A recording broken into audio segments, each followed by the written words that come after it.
Bismillahirrahmanirrahim. Muqaddimatun ariya eta muqaddimah.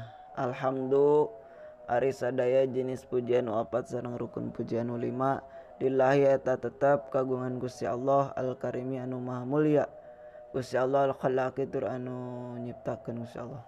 Wassalatu jeung ari rahmat wassalamu jeung ari kasalamatan ala sayyidina eta mugi ditambih-tambih ka dunungan orang sadayana Gusti orang sadayana Muhammadin nyatana Kanjeng Nabi Muhammad al-mabuthi anu diutus li tatmimi makarimil akhlaqi pikeun nyampurnakeun pirang-pirang akhlak anu mulia wa ala ali jeung ka pirang-pirang kulawargina Kanjeng Nabi wa sahabi jeung ka pirang-pirang sahabatna Kanjeng Nabi majaro dina salagi berjalan naon qalamu talkhisi pena ringkesan wal bayani jeung penjelasan ala safahatil auraqi dina luhureun pirang-pirang lembaran pirang-pirang kertas.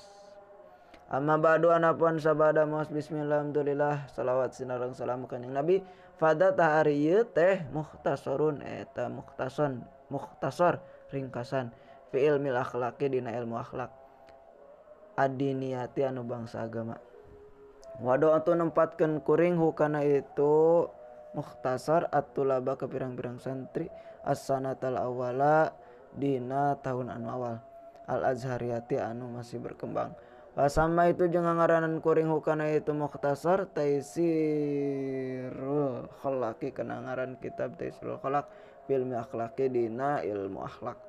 Fakultu tuluy ngucap kuring wabillahi sareng wungkul ka Gusti Allah al-ismatu ari nyuhunkeun pangriksa wa biadi jeung dina kakawasan Gusti Allah itmamun nikmati ari kasampurnaan nikmat. Ilmu akhlaq ari ilmu akhlak ibaratun eta hiji ibarat an qawaidat dina pirang-pirang qawaid. Qaidah yu'rafu anu bisa dikanyahukeun biha ku itu qawaid naon silahul qalbi lulusna hate wasairul hawasi jeung sakakarina pirang-pirang anggota badan. Wa maudu jeung ari mauduna itu kitab Taisirul Khalaq al akhlaqu eta akhlak minaitsu tahalli ku sakira-kira ngagindingan bima siniha ku kaalusan ku pirang-pirang kaalusanan itu akhlak wa taqalli jeung hilangkeun an qobaiha tina pirang-pirang kagorenganan itu akhlak.